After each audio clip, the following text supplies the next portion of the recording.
আবৃত্তি করছি মহাকবি কায়কোবাদের রচিত আজান কবিতাটি।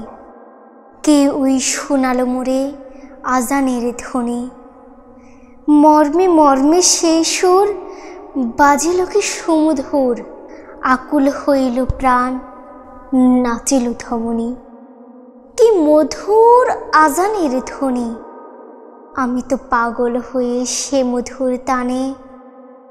কি যে এক আকর্ষণে ছুটে যাই মুগ্ধ মনে, কি নিশীথে কি দিবসে মসজিদের পানে। হৃদয়ের তারে তারে প্রাণের শোণিত ধারে, কি যে এক ঢেউ ওঠে ভক্তির তুফানে। কত সুধা আছে সেই মধুর আজানে, নদী ও পাখির গানে তারই প্রতিধ্বনি। ভ্রমরের গুণগানে সেই সুর আসে কানে, কি এক আবেশে মুগ্ধ নিখিল ধরণী।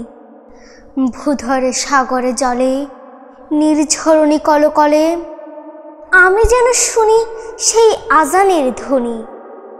আহা যবে সেই সুর সুমধুর স্বরে, ভাসে দূর সায়ান্নের নিথর অম্বরে। প্রাণ করে আনচান, কি মধুর সে আজান, তারই প্রতিধ্বনি শুনি আত্মার ভেতরে। নীরব নিঝুম ধরা বিশ্বে যেন সবই মরা, এতটুকু শব্দ যাবে নাহি কোনো স্থানে। মুয়াজ্জিন উচ্চস্বরে দাঁড়ায় মিনার পরে, কি সুধা ছড়াই দেয় উষার আজানে, জাগাইতে মোহমুগ্ধ মানব সন্তানে।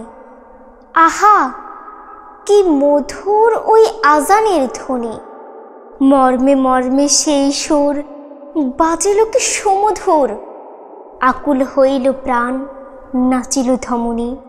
কি মধুর আজানের ধ্বনি।